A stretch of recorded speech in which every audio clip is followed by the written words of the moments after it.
ആണ് ഇന്ന് നമ്മൾ ഡിസ്കസ് ചെയ്യാൻ പോകുന്നത്. Biodiversity, value and services. ഇതാണ് ഇന്നത്തെ നമ്മളെ യൂണിറ്റിന്റെ പേര്. നമ്മൾ എൻവയോൺമെന്റൽ ഇഷ്യൂസിനെ കുറിച്ചും ബയോഡൈവേഴ്സിറ്റിയെ കുറിച്ചും എൻവയോൺമെന്റിനെ കുറിച്ചും ഒക്കെ ഒരുപാട് ഡിസ്കസ് ചെയ്തു അല്ലെ. എൻവയോൺമെന്റ്, ലൈഫ്, ഭൂമിയിൽ ജീവൻ ഉണ്ടാവാൻ തുടങ്ങിയിട്ട് എത്ര കാലമായി? ഒരുപാട് കാലമായി അല്ലെ. ഏകദേശം 3000 മില്യൺ വർഷങ്ങൾക്ക് മുമ്പ് എന്തുണ്ട്? ഭൂമിയിൽ ജീവനുണ്ട്. അതിന് എത്രയോ കാലം മുമ്പ് എന്തുണ്ട്? ഭൂമി ഉണ്ടായിട്ടുണ്ട് അല്ലെ. ഭൂമി ഒരു തീഗോളമായിട്ട് സൂര്യനിൽ നിന്ന് വന്നതും പിന്നെ കുറെ കാലം തണുത്തുറഞ്ഞ് മഴ പെയ്തിട്ടും ഗ്ലേഷ്യർ ആയിട്ടും അങ്ങനെ കുറെ കാലം കഴിഞ്ഞതിന് ശേഷമാണ് ഭൂമിയിൽ എന്തുണ്ടായത്? ജീവൻ ഉണ്ടായത്. അതിന് ശേഷം എന്ത് ചെയ്തു? അന്നൊന്നും മനുഷ്യനില്ല. മനുഷ്യന് മുമ്പ് വേറെ ഒരുപാട് ജീവജാലങ്ങൾ ഉണ്ടായിരുന്നു. ഏകദേശം മനുഷ്യന്റെ തുടക്കം കണക്കാക്കുന്നത് മനുഷ്യൻ ഏകദേശം 10,000 BC മുതലാണ്. 10,000 BCയുടെ മുമ്പാണ് കേട്ടോ. പാലിയോളിത്തിക് ഏജ് കാലഘട്ടം 10,000 BC കാലഘട്ടമാണ്. അത് ഏകദേശം ആ കാലഘട്ടത്തിലാണ് മനുഷ്യൻ, ആധുനിക മനുഷ്യൻ ആ കാലഘട്ടത്തിലാണ് ഉണ്ടാവാൻ തുടങ്ങിയത്. ഓരോ കാലഘട്ടം, പഴയ കാലം മുതലാണെങ്കിലും നമുക്ക് എടുക്കുകയാണെങ്കിൽ ഭൂമിയുടെ ഉത്ഭവം മുതൽ ഘട്ടം ഘട്ടമായിട്ട് ഇങ്ങനെ ഇവല്യൂഷനിലൂടെ പരിണമിച്ചാണ് ജീവജാലങ്ങളൊക്കെ ഉണ്ടായത്. ഇപ്പോൾ ഒരുപാട് തിയറികൾ, പരിണാമ സിദ്ധാന്തവും മറ്റൊരുപാട് തിയറികളെ കുറിച്ചൊക്കെ നമ്മൾ പഠിച്ചിട്ടുണ്ട് അല്ലെ. ഭൂമി ഉണ്ടായി, ഏകകോശ ജീവികൾ ഉണ്ടായി, ബഹുകോശ ജീവികൾ ഉണ്ടായി. അങ്ങനെ ഓരോ ഘട്ടം ഘട്ടമായിട്ട് പരിണമിച്ച് മനുഷ്യൻ ഇന്ന് കാണുന്ന അവസ്ഥയിലെത്തി, ജീവജാലങ്ങൾ ഇന്ന് കാണുന്ന അവസ്ഥയിലെത്തി. അപ്പോൾ നമുക്ക് മൊത്തം ലോകത്തിന്റെ കാര്യം വിട്ടിട്ട് നമുക്ക് ഇന്ത്യയുടെ കാര്യം എടുക്കുകയാണെങ്കിൽ, ഇന്ത്യയിൽ നമുക്കറിയാം വ്യത്യസ്ത ജീവജാലങ്ങളും സസ്യജാലങ്ങളും പർവ്വതങ്ങളും ഒക്കെ ഉണ്ട് അല്ലെ. അപ്പോൾ ഇത് ഇത്രയും വിലപിടിപ്പുള്ളതാണ്. ശരിക്കും ബയോഡൈവേഴ്സിറ്റി എന്ന് പറഞ്ഞാൽ ഇത്രയും വാല്യുബിൾ ആണ് നമ്മളെ സംബന്ധിച്ചിടത്തോളം. യഥാർത്ഥത്തിൽ ഈ ബയോഡൈവേഴ്സിറ്റി എന്ന് പറഞ്ഞാൽ എന്താണ്? ജൈവ വൈവിധ്യം അല്ലെ. ബയോഡൈവേഴ്സിറ്റി എന്ന് പറഞ്ഞാൽ ജീവജാലങ്ങൾ വരും, സസ്യജാലങ്ങൾ വരും, എല്ലാം കൂടിയ വൈവിധ്യമായ ഒരുപാട് കാര്യങ്ങൾ ഉൾക്കൊള്ളുന്നതാണെന്ത്? ബയോഡൈവേഴ്സിറ്റി എന്ന് പറഞ്ഞാൽ. വൈവിധ്യമായ എല്ലാ സോഴ്സുകളും എന്തിൽ വരും? ഈ ബയോഡൈവേഴ്സിറ്റിയിൽ വരും. 1992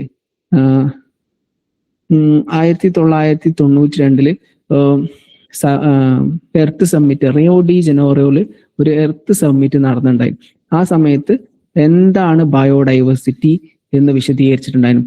variability among living organisms from all sources. വ്യത്യസ്തമായ ജീവജാലങ്ങൾ, എല്ലാ സോഴ്സിൽ നിന്നുള്ള വ്യത്യസ്തമായ ജീവജാലങ്ങൾ ഉൾക്കൊള്ളുന്നതാണെന്ത്? ബയോഡൈവേഴ്സിറ്റി എന്ന് പറഞ്ഞാൽ. ഓക്കെ, ഇതിൽ എന്താണ്? ഭൂമിയിൽ ജീവിക്കുന്ന ജീവികളുണ്ട്, മണ്ണിൽ ജീവിക്കുന്ന ജീവികളുണ്ട്, ഭൂമിക്കടിയിൽ ജീവിക്കുന്ന ജീവികളുണ്ട്, അങ്ങനെ ഒരുപാട് ശരീരത്തിനുള്ളിൽ ജീവിക്കുന്ന ജീവികളുണ്ട്.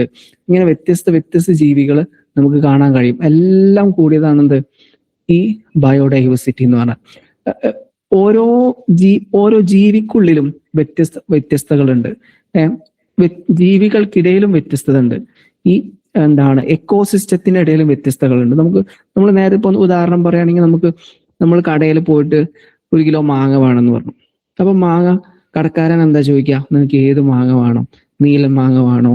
പിന്നെ കിളിച്ചുണ്ട മാമ്പഴമാണോ? അങ്ങനെ എന്താണ്? അങ്ങനെ കുറെ മാങ്ങകളുണ്ട്. എനിക്ക് പേരെന്നെ എനിക്ക് ഓർമ്മയില്ല.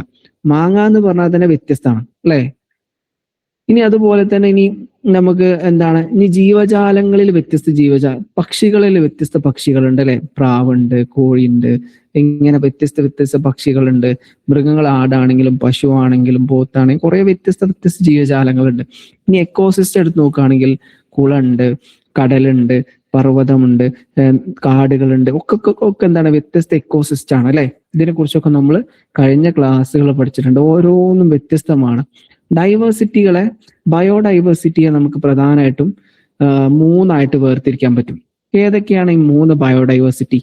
ഒന്നാണ് ജെനറ്റിക് ബയോഡൈവേഴ്സിറ്റി, രണ്ടാണ് സ്പീഷീസ് ബയോഡൈവേഴ്സിറ്റി, മൂന്നാമത്താണ് എക്കോസിസ്റ്റം ബയോഡൈവേഴ്സിറ്റി. എന്താണ് ഈ ജെനറ്റിക് ബയോഡൈവേഴ്സിറ്റി എന്ന് പറഞ്ഞാൽ? നമ്മൾ നേരത്തെ മാങ്ങയുടെ ഉദാഹരണം പറഞ്ഞ ഓർമ്മയുണ്ടോ? ഇപ്പൊ തൊട്ടു മുമ്പ് മാങ്ങ, അതുപോലെ തന്നെ ഇപ്പൊ നമുക്ക് പറയുകയാണെങ്കിൽ ഇപ്പൊ പലതരത്തിലുള്ള അരി. ഇപ്പൊ ഞാൻ കടയിൽ ചെന്നിട്ട് എനിക്ക് 1 കിലോ അരി വേണം എന്ന് പറഞ്ഞാൽ എന്താ അറിയാം? ഏത് അരിയാണ് വേണ്ടത്? സുരേഖ വേണോ? ജയമാണോ, അങ്ങനെ ഓരോ 2-3 പേരെ എനിക്ക് അറിയുള്ളൂ. പക്ഷെ അങ്ങനെ സിൽക്കി അങ്ങനെ കുറെ അരികളുണ്ട്. ഏത് അരി ഞങ്ങൾക്ക് വേണ്ട ചോദിക്കും അല്ലെ. അപ്പോ ഓരോന്നിനുള്ളിലും വ്യത്യസ്തകളുണ്ട്. ഞാന് എന്താണ് അരി വാങ്ങുമ്പോൾ എനിക്ക് ഇത്രയും വെറൈറ്റി ഓഫ് അരികൾ കിട്ടുന്നുണ്ട് അല്ലെ. അതുപോലെ ഇത്ര വെറൈറ്റി ഓഫ് മാങ്ങ കിട്ടുന്നുണ്ട്. ഇത് മാത്രമല്ല, ഒരു ഉദാഹരണം പറഞ്ഞതാണ്. അപ്പൊ ഇത് എന്ത് പറയും, ജനറ്റിക് ബയോഡൈവേഴ്സിറ്റി എന്ന് പറയും.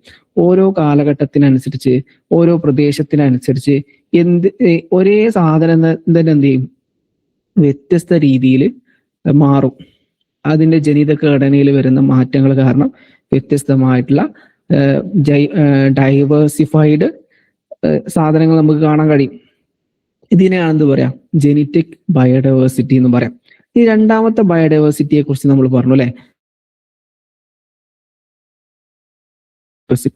സ്പീഷീസ് ബയോഡൈവേഴ്സിറ്റി എന്ന് പറഞ്ഞാൽ വ്യത്യസ്ത ജീവജാലങ്ങൾ. ഇപ്പൊ നമ്മൾ നേരത്തെ എന്താ പറഞ്ഞത്, ഇപ്പോ പക്ഷി അല്ലെ. പക്ഷികൾ വ്യത്യസ്ത തരത്തിലുള്ള പക്ഷികളുണ്ട്. പ്രാവുണ്ട്, ലവ് ബേർഡ്സ് ഉണ്ട്, കോഴിയുണ്ട്, പിന്നെ ഒട്ടക പക്ഷിയുണ്ട്, അങ്ങനെ പലതരത്തിലുള്ള ഒക്കെ പക്ഷികളാണ് അല്ലെ. പക്ഷികൾ എന്ന ഒരു സ്പീഷീസ് ഒന്നിന്റെ ഇടയിൽ വ്യത്യസ്ത തരത്തിലുള്ള ജീവജാലങ്ങൾ കാണാം അല്ലെ. ഇനി നമുക്ക് നാൽക്കാലി മൃഗങ്ങൾ പറയുകയാണെങ്കിൽ എന്താ, സിംഹമുണ്ട്, പുലിയുണ്ട്, കടുവണ്ട്, പൂച്ചയുണ്ട്, ആടുണ്ട്, ഒക്കെ നാൽക്കാലി ജീവജാലങ്ങളാണ്. അതിൽ എന്തുണ്ട്, വ്യത്യസ്ത ബയോഡൈവേഴ്സിറ്റികൾ നമുക്ക് കാണാൻ കഴിയും.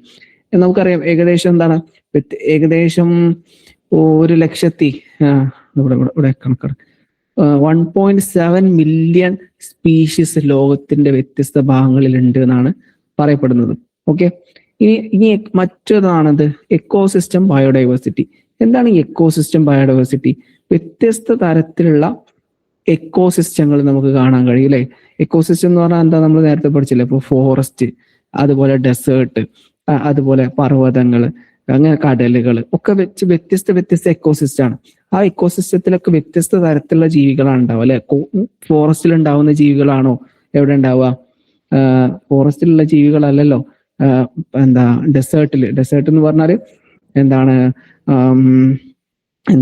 ഡെസേർട്ട് എന്ന് പറഞ്ഞാല് മറന്നല്ലോ. ഈ മരുഭൂമി. മരുഭൂമിയിലുള്ള ജീവജാലങ്ങളും ഫോറസ്റ്റിലുള്ള ജീവജാലങ്ങളും വ്യത്യസ്തമായിരിക്കും അല്ലെ. അപ്പൊ അതുപോലെ തന്നെ വ്യത്യസ്ത ജീവജാലങ്ങൾ നമുക്ക് ഇവിടെ കാണാൻ കഴിയും, ഈ വ്യത്യസ്ത എക്കോസിസ്റ്റങ്ങളിൽ കാണാൻ കഴിയും. ഇനി നമുക്ക് കുറച്ചും കൂടെ മുന്നോട്ട് പോവുകയാണെങ്കിൽ ഫുഡ് ചെയിനെ കുറിച്ച് പഠിക്കുകയാണെങ്കിൽ വ്യത്യസ്ത തരത്തിലുള്ള ഫുഡ് വെബുകൾ നമുക്കറിയാം അല്ലെ. ഈ ഫുഡ് വെബുകളും ഡൈവേഴ്സിഫൈഡ് ഫുഡ് വെബുകൾ ഉണ്ട്, ഹൈ ഡൈവേഴ്സിറ്റി ഉള്ള ഫുഡ് വെബുകൾ ഉണ്ട്, അതുപോലെ തന്നെ ലോ ഡൈവേഴ്സിറ്റി ഉള്ള ഫുഡ് വെബുകൾ ഉണ്ട്. ഈ ഹൈ ഡൈവേഴ്സിറ്റി ഫുഡ് വെബ് എന്ന് പറഞ്ഞാൽ എന്താണ്, ഇപ്പൊ ഏതെങ്കിലും ഒരു ജീവജാലം, ഇതിലേതെങ്കിലും ഒരു ജീവി നഷ്ടപോയി, പക്ഷെ അവർക്ക് എന്ത് ചെയ്യാൻ പറ്റും, ആ ജീവിക്ക് നിലനിൽക്കാൻ പറ്റും. ഇപ്പോ മനുഷ്യൻ എന്ത് ചെയ്യും, മനുഷ്യന് പോത്തും തിന്നും, കോഴിയും തിന്നും, ആടും തിന്നും, ചോറും തിന്നും, പച്ചക്കറിയും തിന്നും. അപ്പൊ ഇതിൽ ഇനി പച്ചക്കറി പൂർണ്ണമായി ഇല്ലാതായി എങ്കിലും മനുഷ്യന് ജീവിക്കാല്ലേ. ഇനി കോഴികൾ ഫുള്ളും ഇല്ലാതായി എന്നാലും മനുഷ്യന് ജീവിക്കാല്ലേ. കാരണം എന്താണ്, കോംപ്ലക്സ് ഫുഡ് വെബാണ്, ഹൈ ഡൈവേഴ്സിറ്റി ഫുഡ് വെബാണ്. നമുക്ക് ഒരുപാട് വിഭവങ്ങളുണ്ട് അല്ലെ. അതിനെന്ത് പറയും, ഹൈ ഡൈവേഴ്സിറ്റി ഫുഡ് ചെയിൻ എന്ന് പറയും.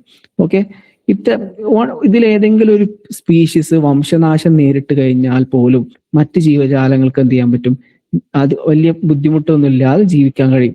പക്ഷെ നേരെ തിരിച്ച് ലോ ഡൈവേഴ്സിറ്റി നോക്കുകയാണെങ്കിൽ, ലോ ഡൈവേഴ്സിറ്റി ഇവിടെ നമ്മൾ പരിശോധിക്കുകയാണെങ്കിൽ ഒരു ജീവിയെ മറ്റൊരു ജീവി കഴിക്കുന്നു, ആ ജീവിയെ മറ്റൊരു ജീവി കഴിക്കുന്നു, ആ ജീവിയെ മറ്റൊരു ജീവി കഴിക്കുന്നു, ആ ജീവിയെ മറ്റൊരു ജീവി കഴിക്കുന്നു. ഇതിൽ ഈ ജീവി, നടുവത്തെ ജീവി ഇല്ലാതായി എന്ന് കരുതാം. അപ്പൊ ഈ ജീവജാലങ്ങളൊക്കെ എന്ത് ചെയ്യും, നശിച്ചു പോവും. ഈ കഴിക്കാൻ വന്ന ഈ ജീവജാലത്തിന്റെ എണ്ണം കൂടും, ജീവജാലം നശിച്ചു പോകും അല്ലെ. അതിനാണ് എന്ത് പറയാം, ലോ ഡൈവേഴ്സിറ്റി ഉണ്ടാവുന്ന ഒരു പ്രശ്നം എന്ന് പറയാം. ഏതെങ്കിലും ഒരു സ്പീഷീസ് ഇല്ലാതായി കഴിഞ്ഞാൽ എന്ത് ചെയ്യും, ബാക്കിയുള്ള ജീവജാലങ്ങളൊക്കെ നശിച്ചു പോകും. ഇനി നമുക്ക് എന്താണ്, ഇന്ത്യയുടെ ഭൂപ്രകൃതി പരിശോധിക്കുകയാണെങ്കിൽ 10 തരത്തിലുള്ള ഇന്ത്യ എന്ന് പറഞ്ഞാൽ എന്താ, ഒരു മെഗാ ഡൈവേഴ്സ് നേഷൻ ആണ്. ഓക്കെ, 3 ബയോ ജിയോഗ്രഫിക് സോൺസ് ഉണ്ട് എന്നാണ് നമ്മുടെ പൻവാർ ആൻഡ് റോഡ്ജറുടെ അഭിപ്രായത്തിൽ. 1988 ഇവരെന്ത് ചെയ്യുന്നുണ്ട്, 10 തരത്തിലുള്ള ബയോ ജിയോഗ്രാഫിക് സോൺസ് ഉണ്ട് എന്ന് പറഞ്ഞിട്ടുണ്ട്. ഇതിനെ മെഗാ ബയോഡൈവേഴ്സിറ്റി എന്നാണ് നമുക്ക് ഇതിനെ വിളിക്കാൻ പറ്റുക. എത്രയും വിശാലമായിട്ടുള്ള ഒരു ബയോഡൈവേഴ്സിറ്റി നമുക്ക് അവിടെ കാണാൻ കഴിയും, ഇന്ത്യയിൽ കാണാൻ കഴിയും. നമുക്ക് ഓരോന്നോരോന്ന് നോക്കാം അല്ലെ. ഫസ്റ്റത്തെ ബയോഡൈവേഴ്സിറ്റി ഏതാണ്? ട്രാൻസ് ഹിമാലയ എന്ന് പറയുന്ന ബയോഡൈവേഴ്സിറ്റിയാണ്. ട്രാൻസ് ഹിമാലയ എന്ന് പറഞ്ഞ biodiversity zone 1. Trans Himalaya biodiversity ഭൂമിയിൽ നിന്ന് ഏകദേശം എവിടെ 4500 ടു 6000 മീറ്റർ ഹൈറ്റിൽ നിൽക്കുന്ന പ്രദേശമാണത് ഈ ട്രാൻസ് ഹിമാലയൻ ബയോഡൈവേഴ്സിറ്റി എന്ന് പറയുന്നത്. ഇവിടെ എന്ത് ചെയ്യുന്നത്, ഏറ്റവും ഉയരം കൂടിയ പ്രദേശമാണ്. ഇവിടെ സ്പേർ, ആൽഫൈൻ, സ്റ്റെപ്പി പോലുള്ള ജീവജാലങ്ങൾ കാണാൻ പറ്റും. നല്ല തണുപ്പുള്ള പ്രദേശമായിരിക്കും. അതുപോലെ ഷീപ്പ്, ഗോട്ട് കമ്മ്യൂണിറ്റികളൊക്കെ നമുക്ക് എന്ത് ചെയ്യാൻ പറ്റും, ഇവിടെ കാണാൻ കഴിയും.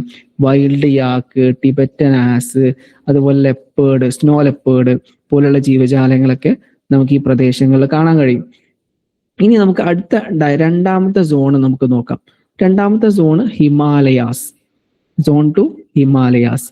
ഹിമാലയാസ് എന്ന് പറഞ്ഞാൽ സമുദ്രനിരപ്പിൽ നിന്ന് നമുക്ക് ഈ കണക്കാക്കി 2000 കിലോമീറ്റർ ഹൈറ്റ് വരുന്ന പ്രദേശമാണെന്ത് ഈ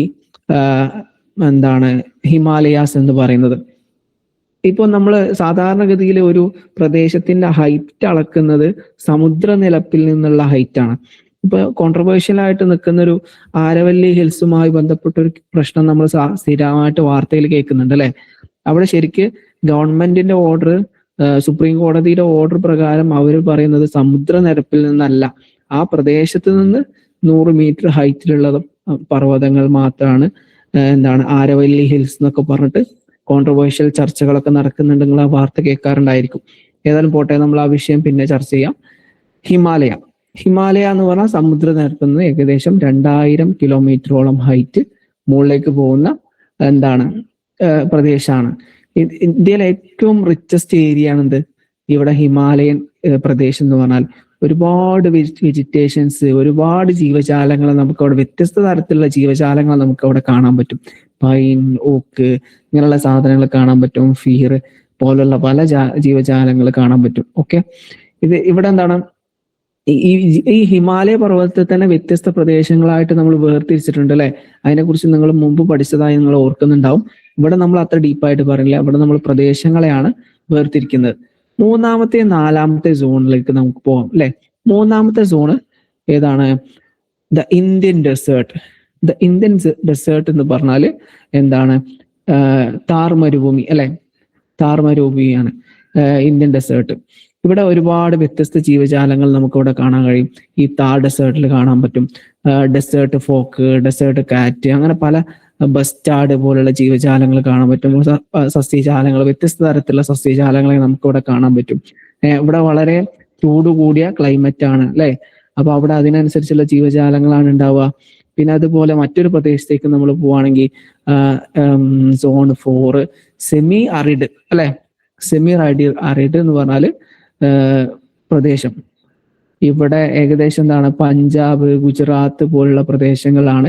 ഈ പ്രദേശങ്ങൾ ഏകദേശം ഇന്ത്യയുടെ 15% പ്രദേശങ്ങളും ഈ സെമി അറിഡ് പ്രദേശമാണ്. ഇവിടെ നമ്മൾ നോക്കുകയാണെങ്കിൽ എവിടെ സെമി അറിഡ് പ്രദേശം, പഞ്ചാബ്, ഈ പ്രദേശമാണത് ഈ സെമി അറിഡ് പ്രദേശം എന്ന് പറയുന്ന പ്രദേശം. ഓക്കെ, ഇവിടെ ഏകദേശം ഇന്ത്യയുടെ മൊത്തം പ്രദേശത്തിന്റെ 15% ഇവിടെയാണുള്ളത്. ഓക്കെ, ഇവിടെ ഒരുപാട് വ്യത്യസ്ത ജീവജാലങ്ങളെയും സസ്യജാലങ്ങളെയും നമുക്ക് കാണാൻ പറ്റും. പലതരത്തിലുള്ള ജീവജാലങ്ങൾ നമുക്ക് കാണാൻ പറ്റും. ഇനി നമുക്ക് 5ാമത്തെ സോണിലേക്ക് പോവാം. 5ാമത്തെ സോൺ നമുക്ക് സുപരിചിതമായ നമ്മളെ കേരളത്തിലൂടെ ഒക്കെ കടന്നു പോകുന്ന വെസ്റ്റേൺ ഘട്ടാണ് അല്ലെ. വെസ്റ്റേൺ ഘട്ട് ഇന്ന് വളരെ ചർച്ച ചെയ്തുകൊണ്ടിരിക്കുന്ന ഒരു പ്രധാനപ്പെട്ട ഒരുപാട് ഇഷ്യൂസ് ഉണ്ടായിരുന്നു അല്ലെ. ഇപ്പൊ വയനാട് ദുരന്തമൊക്കെ ഉണ്ടായ സമയത്തും അതിനുശേഷമൊക്കെ ഒരു പ്രധാന ചർച്ചാ വിഷയമാണ് വെസ്റ്റേൺ ഘട്ട് എന്ന് പറഞ്ഞാൽ. വെസ്റ്റേൺ ഘട്ട് സോൺ 5 വരുന്നത്. ഓക്കെ, ഏകദേശം 1,60,000 സ്ക്വയർ കിലോമീറ്റർ സോണിൽ കിടക്കുന്ന പ്രദേശമാണിത്. ഇത് ട്രോപ്പിക്കൽ എവർഗ്രീൻ ഫോറസ്റ്റിന്റെ 1/3 ഓഫ് ട്രീസ് ഈ പ്രദേശമാണ്. ഓക്കെ, ഇതിനെയാണ് നമ്മൾ പറയുന്നത് വെസ്റ്റേൺ ഘാട്ട് എന്ന് പറയുന്നത്. ഇതൊരു ഗ്ലോബൽ ബയോഡൈവേഴ്സിറ്റി ഹോട്ട്സ്പോട്ട് ആണ്. എവർഗ്രീൻ ഫോറസ്റ്റ് ആണ്. ഇവിടെ മാത്രം കാണുന്ന കുറെ ജീവജാലങ്ങളെ നിങ്ങൾക്ക് അറിയാം അല്ലെ. ഒരുപാട് ഇപ്പൊ നമ്മള് സിംഹവാലൻ കുരങ്ങിനെ കുറിച്ച് നമ്മൾ കേട്ടിട്ടുണ്ട് അല്ലെ. ഇത് സിംഹവാലൻ കുരങ്ങിന് ചിത്രം മാറിപ്പോയി, സിംഹമായിക്കണം. അപ്പൊ ഏതായാലും എന്താണ് സിംഹവാലൻ കുരങ്ങ്, നീൽഗിരി ലങ്കർ, അങ്ങനെ പല ജീവജാലങ്ങൾ, അവിടെ മാത്രം കാണുന്ന പല സസ്യങ്ങളെയും ജീവജാലങ്ങളെയും നമുക്ക് എന്ത് ചെയ്യാൻ പറ്റും, ഈ ഇവിടെ കാണാൻ പറ്റും. വെസ്റ്റേൺ ഘട്ടില്, പശ്ചിമഘട്ടത്തിൽ നമുക്ക് കാണാൻ പറ്റും. ഇനി നമുക്ക് 6ാമത്തെ സോണിലേക്ക് നമുക്ക് പോവാം. 6, 7 സോണ്. 6ാമത്തെ zone Deccan peninsula. Deccan peninsula ഇന്ത്യയുടെ മൊത്തം ലാൻഡിന്റെ ഏകദേശം 43% എന്താണ്, ഡെക്കാൻ പെനിൻസുലയാണ്. നമുക്ക് നോക്കൂ, അതില് ഇപ്പൊ ഈ ചിത്രത്തിലേക്ക് നമ്മൾ ബാക്കിലേക്ക് പോകണമെങ്കിൽ നമ്മൾ ഇന്ത്യയുടെ ഗ്രാഫ് കണ്ടല്ലോ അല്ലെ. അവിടെ നമുക്ക് നോക്കുകയാണെങ്കിൽ എവിടെ ആ ഗ്രാഫ്, ഇവിടെ ഡെക്കാൻ പെനിൻസുല 6 ഏകദേശം ഈ പ്രദേശങ്ങളൊക്കെ എന്താണ്, ഡെക്കാൻ പെനിൻസുലയാണ്. ഏകദേശം 43% നിൽക്കുന്ന പ്രദേശം ഈ ഡെക്കാൻ പെനിൻസുല എന്ന് പറഞ്ഞ പ്രദേശമാണ്. വളരെ ഡെസഡിയസ് ഫോറസ്റ്റുകളാണ് ഇവിടെ ഉള്ളത്. ഇവിടെ ഒരുപാട് ജീവജാലങ്ങൾ, എലിഫന്റ് പോലുള്ള ജീവജാലങ്ങളൊക്കെ നമുക്ക് സ്ഥിരമായിട്ട് കാണുന്നത് ഈ പ്രദേശത്താണ്. ഓക്കെ, ആനകളൊക്കെ കാണുന്നത് ഈ പ്രദേശത്താണ്. മാനുകൾ ഉണ്ടായിരിക്കും, അങ്ങനെ പലതരത്തിലുള്ള ജീവജാലങ്ങളെ നമുക്ക് അവിടെ കാണാൻ പറ്റും അല്ലെ. പിന്നെ ഇനി നമുക്ക് അടുത്ത zone 7 Gangetic plain. Gangetic plain എന്ന് പറഞ്ഞാല് ഗംഗാ താഴ്വര. നമുക്ക് ആ ചിത്രത്തിലേക്ക് വീണ്ടും ഒന്ന് ബാക്കിലേക്ക് പോവാം അല്ലെ. നമുക്ക് ചിത്രം കുറച്ച് ബാക്കിലായതുകൊണ്ടാണ്. ഗംഗാ താഴ്വര ഇവിടെ പോയി, ഗാൻജറ്റിക് പ്ലേസ്. ഇതാണ് ഗംഗ അല്ലെ. നമുക്ക് ഹിമാലയത്തിൽ നിന്ന് ഒഴുകിയിട്ട് ഇങ്ങനെ വന്നിട്ട് ഇവിടെ എന്താണ്, ഇതേതാണ് ബംഗാൾ ഉൾക്കടൽ അല്ലെ. ബംഗാൾ ഉൾക്കടലിലേക്ക് പതിക്കുന്ന നദിയാണെന്ത്, ഗംഗാ നദി എന്ന് പറഞ്ഞാൽ. ഈ ഗംഗാ നദിയുടെ 2 സൈഡിലുമുള്ള പ്രദേശങ്ങളാണിത് ഗാൻജറ്റിക് പ്ലെയിൻ എന്ന് പറയുന്നത്. വളരെ ഫലപുഷ്ടമായ പ്രദേശമാണ് ഗാൻജറ്റിക് പ്ലെയിൻ എന്ന് പറയുന്നത്. ഏകദേശം ഇതിനെ നമ്മൾ സോൺ 7 എന്നാണ് പറയുന്നത്. ഈ പ്രദേശത്തിന്റെ ഒരു പ്രധാനപ്പെട്ട പ്രത്യേകത അഗ്രികൾച്ചറൽ ആക്ടിവിറ്റീസിന് വേണ്ടിയിട്ട് വളരെ സാധാരണയായിട്ട് ഉപയോഗിക്കുന്ന ഫലപുഷ്ടമായ മണ്ണുള്ള പ്രദേശമാണ് ഇത്. ഈ ഏതാണ് നമ്മൾ പറഞ്ഞത്, യെസ്, ഗാൻജറ്റിക് പ്ലെയിൻ എന്ന് പറയുന്നത്. ഇവിടെ പലതരത്തിലുള്ള ഫ്രഷ് വാട്ടർ ജീവജാലങ്ങൾ നമുക്ക് കാണാൻ പറ്റും. അതുപോലെ തന്നെ നമുക്ക് പലതരത്തിലുള്ള ഡോൾഫിനെ കാണാൻ കഴിയും. അതുപോലെ പലതരത്തിലുള്ള സ്പീഷീസുകളെ നമുക്ക് എന്താണ് ഏകദേശം 20ഓളം ഫ്രഷ് വാട്ടർ സ്പീഷീസുകളെ നമുക്ക് കാണാൻ പറ്റുന്ന ഒരു പ്രദേശമാണിത്, ഈ സോൺ 7 എന്ന് പറയുന്ന പ്രദേശം. ഇനി നമുക്ക് സോൺ 8ലേക്ക് പോവാം. സോൺ 8 എന്ന് പറഞ്ഞാൽ വളരെ പ്രസിദ്ധമായിട്ടുള്ള ഒരുപാട് വ്യത്യസ്ത പ്രദേശങ്ങളുള്ള, നമുക്ക് 7 സിസ്റ്റേഴ്സ് എന്നൊക്കെ പറയുന്ന പ്രദേശമാണ്. നമുക്ക് ഇതാണ്, അത് നമുക്ക് കുറച്ച് ചിത്രം ഇവിടെ തന്നെ കൊടുത്തിട്ടുണ്ട്. 7 സംസ്ഥാനങ്ങൾ കൂടിയ പ്രദേശമാണ്. നമുക്ക് ഇൻഡോ ചൈന റീജിയൻ, ഇന്ത്യയും ചൈനയും മ്യാൻമാറൊക്കെ കൂടി നിൽക്കുന്ന പ്രദേശമാണെന്ത്, ഒരുപാട് രാജ്യങ്ങളുമായിട്ട് അതിർത്തി പങ്കിടുന്നു. ഇവിടെ ഇന്ത്യയും ചൈനയും തമ്മിൽ അതിർത്തി പങ്കിടുന്നു, മ്യാൻമാറുമായിട്ട് അതിർത്തി പങ്കിടുന്നു. ഇവിടെ വെസ്റ്റ് ബംഗാളുമായിട്ടും ബംഗ്ലാദേശുമായിട്ട് അതിർത്തി പങ്കിടുന്ന ഒരുപാട് പ്രദേശങ്ങളുമായിട്ട് അതിർത്തി പങ്കിടുന്ന ഒരു രാജ്യമാണിത്, പ്രദേശമാണിത് നോർത്ത് ഈസ്റ്റേൺ ഇന്ത്യ എന്ന് പറയുന്നത്. ഇവിടെ നമുക്ക് ഹിമാലയ പർവ്വതത്തിന്റെ ഒരു ഭാഗമായിട്ട് നമുക്ക് ഇതിനെ കാണാൻ കഴിയും അല്ലെ. ഇവിടെ പലതരത്തിലുള്ള ജീവജാലങ്ങൾ, ഇപ്പൊ റൈനോസിറോസിസ്, അതുപോലെ പലതരത്തിലുള്ള ജീവജാലങ്ങൾ, എലഫൻസ്, പക്ഷികള്, ഇതൊക്കെ നമുക്ക് ഇവിടെ കാണാൻ കഴിയും, ഈ പ്രദേശത്ത് കാണാൻ കഴിയും. ഇനി അടുത്ത പ്രദേശം ഏതായിരിക്കും നമുക്ക് നോക്കാം അല്ലെ. 9ാമത്തെ പ്രദേശം ദ ഐലൻഡ്. ഐലൻഡ് എന്ന് പറഞ്ഞാൽ ഏതാണ്? ഐലൻഡ് എന്ന് പറഞ്ഞാൽ നമുക്ക് നമ്മുടെ ചിത്രത്തിലേക്ക് തന്നെ മടങ്ങാം അല്ലെ. ഒരു മിനിറ്റ്. ഐലൻഡ് ഇവിടെ പോയി ചിത്രം.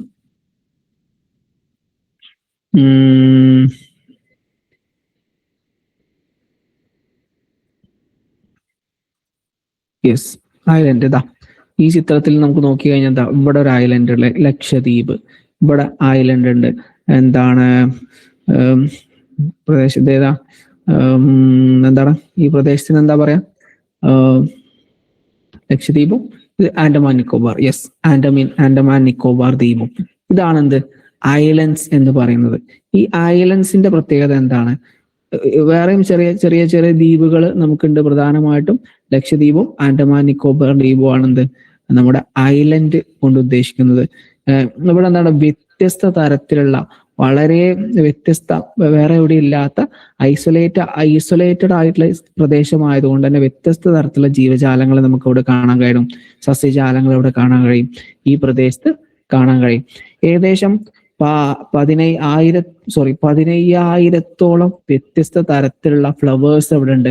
ഈ ഐലൻഡ്സ് ഉണ്ട്, ഏകദേശം പ്ലാന്റ്സ് ഉണ്ട്. ഇതില് ഏകദേശം എന്താണ് ഇന്ത്യ അങ്ങനെയല്ല, ഏകദേശം 15,000-ലധികം ഫ്ലവേഴ്സ് ഇന്ത്യയിൽ കാണപ്പെടുന്നുണ്ട്. അതിൽ ഏകദേശം 2,200 ഫ്ലവേഴ്സ് കാണപ്പെടുന്നത് ഈ ഐലൻഡുകളിലാണ്. ഇതാണ് കേട്ടോ, അത് ശ്രദ്ധിക്കണം. പിന്നെ നമുക്ക് പറയാനുള്ളത് കോസ്റ്റ് ഏരിയ എന്ന് പറഞ്ഞാൽ ഇന്ത്യയുടെ എന്താണ് തീരപ്രദേശങ്ങളെയാണ് എന്ത് പറയാം, കോസ്റ്റൽ ഏരിയാസ് എന്ന് പറയുന്നത് അല്ലെ. കോസ്റ്റൽ ഏരിയാസ് എന്ന് പറഞ്ഞാൽ ഏകദേശം 5,650 കിലോമീറ്ററോളം നീണ്ടു നടക്കുന്ന വിശാലമായ ഏരിയ ആണ് എന്ത് ഇന്ത്യയുടെ കോസ്റ്റൽ ഏരിയ എന്ന് പറയുന്നത്. ഇവിടെ പലത്തിലെ മാംഗ്രോവ് ഫോറസ്റ്റുകള്, അതുപോലെ പല കോറൽ റീഫുകള്, അങ്ങനെ കുറേ സാധനങ്ങൾ നമുക്ക് കാണാൻ പറ്റും. അതുപോലെ പവിഴപ്പുറ്റുകള്, അങ്ങനെ പല സാധനങ്ങൾ നമുക്ക് കാണാൻ പറ്റുന്ന ഒരു പ്രദേശമാണ് എന്ത് ഈ കോസ്റ്റൽ ഏരിയ എന്ന് പറയുന്നത്. ഓക്കെ, അപ്പോ അത് നമ്മൾ കഴിഞ്ഞു. ഇനി നമുക്ക് നോക്കുകയാണെങ്കിൽ നമുക്ക് നമ്മുടെ ഭൂമിയെ നമ്മൾ പരിശോധിച്ചു നോക്കുകയാണെങ്കിൽ ബയോഡൈവേഴ്സിറ്റി ഹോട്ട്സ്പോട്ട്. എന്താണ് ഈ ബയോഡൈവേഴ്സിറ്റി ഹോട്ട്സ്പോട്ട് എന്ന് പറഞ്ഞാൽ? ബയോഡൈവേഴ്സിറ്റി ഹോട്ട്സ്പോട്ടിന്റെ പ്രത്യേകതകൾ എന്തൊക്കെയാണെന്ന് നമുക്ക് നോക്കാം അല്ലെ. ബയോഡൈവേഴ്സിറ്റി ഹോട്ട്സ്പോട്ടിന്റെ പ്രത്യേകത എന്ന് പറഞ്ഞാല് ഈ ബയോഡൈവേഴ്സിറ്റിയുടെ ഒരു ഹോട്ട്സ്പോട്ടിന്റെ ഒരു പ്രധാനപ്പെട്ട പ്രത്യേകത എന്ന് പറഞ്ഞാൽ എക്സ്ട്രീംലി റിച്ച് ആയിട്ടുള്ള സ്പീഷീസ്. ഇവിടെ ഒരുപാട് സ്പീഷീസ് ഉണ്ടാവും. അതിൽ പലതും വംശനാശം നേരിടുന്ന നിരന്തരം ആ നേരിടുന്ന ജീവികളായിരിക്കും ഉണ്ടാവുക. അതുപോലെ തന്നെ ആ പ്രദേശത്ത് മാത്രം കാണപ്പെടുന്ന ഒരുപാട് ജീവജാലങ്ങൾ നമുക്ക് എവിടെയും ഈ കാണാൻ കഴിയും. ഓക്കെ, ഇന്ത്യ ലോകത്ത് തന്നെ ഏകദേശം 34ഓളം ഹോട്ട്സ്പോട്ട് ഇന്ത്യയിലുണ്ട്. അതിൽ പ്രധാനപ്പെട്ട ഹോട്ട്സ്പോട്ടുകളാണ് നമ്മൾ പറയും. ഇന്ത്യയിലാണെങ്കിൽ western Ghat, Himalaya, Indo Burma region, Sundaland, ഇങ്ങനെയുള്ള പ്രദേശങ്ങളൊക്കെ പ്രധാനപ്പെട്ട ഹോട്ട്സ്പോട്ടുകളാണ്. ഓക്കെ, നമുക്ക് കൺക്ലൂഡ് ചെയ്യുകയാണെങ്കിൽ നമുക്ക് പറയാം അല്ലെ, നമ്മൾ ഇന്ന് പഠിച്ചത് ബയോഡൈവേഴ്സിറ്റിയെ കുറിച്ചാണ് അല്ലെ. ബയോഡൈവേഴ്സിറ്റി എന്ന് പറഞ്ഞാൽ പ്രധാനമായിട്ടും 3 തരത്തിലുള്ള ബയോഡൈവേഴ്സിറ്റികൾ നമ്മൾ പറഞ്ഞു. ഇനി നമ്മൾ മറ്റൊരു കാര്യം ഇതിൽ പറയാനുള്ളത് പറഞ്ഞ കാര്യങ്ങളിൽ ആദ്യം എന്തായിരുന്നു പറഞ്ഞത്? നമ്മൾ 3 തരത്തിലുള്ള സ്പീഷീസ് ഡൈവേഴ്സിറ്റികൾ നമ്മൾ പറഞ്ഞു അല്ലെ. ഒന്ന് ഏതായിരുന്നു? നമുക്ക് തിരിച്ചു പോവാം, ബാക്കിലേക്ക് പോവാം.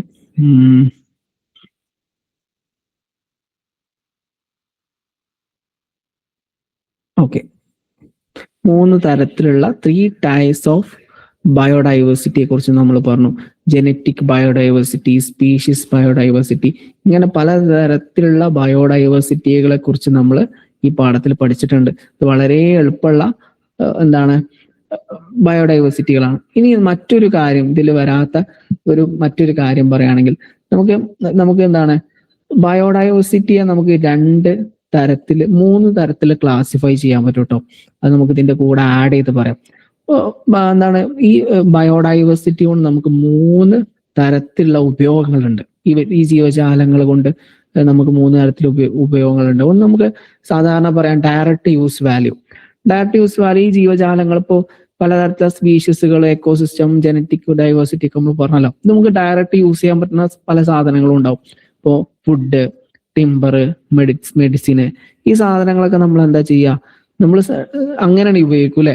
എന്തെങ്കിലും ഇപ്പോൾ വിറക് കത്തിക്കാൻ വേണ്ടി വിറക് ഉപയോഗിക്കും, ടിമ്പർ ഉപയോഗിക്കും. അതുപോലെ മരുന്നുകൾക്ക് വേണ്ടിയിട്ട് പച്ചിലകൾ ഉപയോഗിക്കും. ഇതൊക്കെ ഇപ്പോൾ ബയോഡൈവേഴ്സിറ്റി കൊണ്ട് നമ്മൾക്ക് ഡയറക്റ്റ് ആയിട്ടുള്ള ഉപയോഗങ്ങളാണ്. അതുപോലെ തന്നെ ഇൻഡയറക്റ്റ് ആയിട്ടുള്ള ഉപയോഗങ്ങളുണ്ട് ബയോഡൈവേഴ്സിറ്റി കൊണ്ട്. ഇപ്പോൾ നമുക്ക് ഇപ്പോൾ ഉദാഹരണം പറയുകയാണെങ്കിൽ ഇപ്പോൾ വാട്ടർ സൈക്കിള്. നമുക്ക് ലോകത്ത് ഇത്രയും അധികം വെള്ളമുണ്ട്, ഈ വെള്ളം നമ്മൾ കുടിക്കുന്നില്ല. പക്ഷെ ഈ വെള്ളം കാരണം നിലനിൽക്കുന്ന ഒരുപാട് ജീവജാലങ്ങൾ ഇവിടെ ഉണ്ട്. ഈ വെള്ളം എന്താണ് പ്രകൃതി ടെമ്പറേച്ചർ നിലനിൽക്കുന്നുണ്ട്, ശുദ്ധീകരിക്കപ്പെടുന്നുണ്ട്. അപ്പോൾ വെള്ളം ഒരു ഇൻഡയറക്റ്റ് ആയിട്ട് നമുക്ക് എന്താണ് സഹായം ചെയ്യുന്നുണ്ട്. അതുപോലെ nutrient cycle, carbon cycle, oxygen cycle, ഇതിനെ കുറിച്ചൊക്കെ നമ്മൾ തൊട്ട് മുമ്പുള്ള പാഠങ്ങളിൽ പഠിച്ചത് ഓർമ്മ ഉണ്ടാവും അല്ലെ? ഇതുകൊണ്ടൊക്കെ എന്തുണ്ട്, നമുക്ക് ഒരുപാട് ബെനിഫിറ്റ് ഉണ്ട്. പക്ഷെ ഈ സാധനങ്ങൾ ഒന്നിച്ചും നമ്മൾ ഉപയോഗിക്കൂല. പക്ഷെ നമ്മളെ നിലനിൽപ്പിന് എന്ത് സഹായമാണ്? ഈ ബയോഡൈവേഴ്സിറ്റി സഹായകമാണ്. പിന്നെ അത് non use values. Non use values കൊണ്ട് ഉദ്ദേശിക്കുന്നത് നമ്മൾ ഒരിക്കലും ഉപയോഗിക്കാത്ത കുറെ സാധനങ്ങളുണ്ട്. പക്ഷെ നമുക്ക് നമ്മളെ നിലനിൽപ്പിന് അത് ആവശ്യമാണ്. ഉദാഹരണമായിട്ട് ഇപ്പോ നമുക്ക് പറയണ ഇപ്പോ ഭൂമിയുടെ അടിയിൽ ലാവ ഉണ്ട്, മാഗ്മ ലാവ എന്നൊക്കെ പറഞ്ഞിട്ട് അങ്ങനെ പർവ്വതങ്ങളുണ്ട്, കുറെ സാധനങ്ങളുണ്ട്. അതൊക്കെ ഉണ്ടെങ്കിൽ എന്തേ ഉള്ളൂ, ഭൂമി നിലനിൽക്കുള്ളൂ. പക്ഷെ നമ്മൾ ഒരിക്കലും അത് യൂസ് ചെയ്യൂല. പക്ഷെ എന്ത് ചെയ്യുന്നുണ്ട്, അത് ഉള്ളത് കൊണ്ടാണ് നമ്മൾ നിലനിൽക്കുന്നത്. ഇങ്ങനെയൊക്കെ നമുക്ക് ജനറലി പറയുകയാണെങ്കിൽ എന്താ, ബയോഡൈവേഴ്സിറ്റി ഉള്ളതുകൊണ്ടാണ് മനുഷ്യന്റെ നിലനിൽപ്പുള്ളത് നമുക്ക് പറയാം അല്ലെ? അപ്പൊ ബയോഡൈവേഴ്സിറ്റി എന്ന് പറഞ്ഞാൽ എന്താണ് ശരിക്കും? ബയോഡൈവേഴ്സിറ്റിയെ കുറിച്ച് നമ്മൾ പറയുകയാണെങ്കിൽ ബയോഡൈവേഴ്സിറ്റി ബയോഡൈവേഴ്സിറ്റി എന്ന് പറഞ്ഞാൽ കുറേ ഒരു പ്രദേശങ്ങളല്ല ശരിക്കും പറഞ്ഞാല്. കുറെ പ്രദേശങ്ങള്, കുറെ ഡെസേർട്ട് ഉണ്ട്, കുറെ പർവ്വതങ്ങൾ, ഹിമാലയ പർവ്വതങ്ങള്, കുറെ ഫോറസ്റ്റ്, തീരപ്രദേശങ്ങൾ, അങ്ങനെ കുറെ പ്രദേശങ്ങൾ, കുറെ ജീവജാലങ്ങള് അല്ല. ശരിക്കും എന്താണ്, വെറും ഇത് സമൂഹത്തിന്റെ, ഒരു പ്രദേശത്തിന്റെ, ഈ പ്രപഞ്ചത്തിന്റെ നിലനിൽപ്പ് തന്നെയാണ് എന്ത്, ബയോഡൈവേഴ്സിറ്റി എന്ന് പറഞ്ഞാൽ. ബയോഡൈവേഴ്സിറ്റി കൺസർവേഷനിലൂടെ മാത്രമേ എന്ത് ചെയ്യാൻ പറ്റുള്ളൂ, നമ്മളെ സമൂഹത്തിനല്ല, നമ്മളെ പ്രകൃതിയെ നമുക്ക് നിലനിർത്താൻ പറ്റുള്ളൂ. നമുക്ക് കിട്ടുന്ന ഈ അനുഗ്രഹങ്ങള്, നമുക്ക് ഈ പ്രകൃതി കനിഞ്ഞേകിയ ഈ അനുഗ്രഹങ്ങള് നമ്മൾ വരും തലമുറയിലേക്ക് കൈമാറ്റം ചെയ്യണം. അതിനു വേണ്ടിയിട്ട് നമ്മൾ ചെയ്യേണ്ട പ്രവൃത്തികൾ എന്തൊക്കെയാണ്? ഈ കാര്യങ്ങളൊക്കെ സംരക്ഷിച്ച് മുന്നോട്ട് കൊണ്ടുപോയാൽ മാത്രമേ നമ്മളെ വരും തലമുറയ്ക്ക് ഇതിന്റെ ബെനിഫിറ്റ് ഉണ്ടാവുകയുള്ളൂ. ഇതിനെക്കുറിച്ച് ഒരുപാട് കാര്യങ്ങൾ ഇനി നമുക്ക് ചർച്ച ചെയ്യാണ്ട്. നമ്മൾ 6ാമത്തെ പാഠമാണ് ഇപ്പൊ ഡിസ്കസ് ചെയ്തിട്ടുള്ളത്. ഇനി 7, 8, 9 പാഠങ്ങളൊക്കെ നമുക്ക് ചർച്ച ചെയ്യാനുണ്ട്. അപ്പൊ ഇതുമായി ബന്ധപ്പെട്ട് സംശയങ്ങൾ എന്തെങ്കിലും ഉണ്ടോ? ഞാൻ ക്യാമറ ഓൺ ചെയ്യാത്ത എന്താണെന്ന് വെച്ചാല്, ക്യാമറ ഓൺ ചെയ്ത് കഴിഞ്ഞാൽ ഇന്നിപ്പോ എന്റെ ഈ സ്ക്രീൻ ഷെയർ ചെയ്യാൻ പറ്റില്ല. അപ്പൊ അതുകൊണ്ടാണ്. അപ്പോ നിങ്ങൾക്ക് എന്തെങ്കിലും സംശയങ്ങൾ ഉണ്ടെങ്കിൽ ചോദിക്കാം കേട്ടോ. നമ്മളെ ക്ലാസ് അവസാനിച്ചിട്ടുണ്ട്. സംശയം ഉണ്ടെങ്കിൽ ചോദിക്കാം. വളരെ ചെറിയ സെഷൻ ആയിരുന്നു. വലിയ ബുദ്ധിമുട്ടൊന്നും ഇല്ലാത്ത ഭാഗങ്ങളാണ് നമ്മൾ ഡിസ്കസ് ചെയ്യുന്നത്. ചെറിയ ചെറിയ ടോപ്പിക്കുകളാണ്. അപ്പോൾ ചോദിച്ചോളൂ, സംശയങ്ങൾ എന്തെങ്കിലും ഉണ്ടെങ്കിൽ ചോദിക്കാം.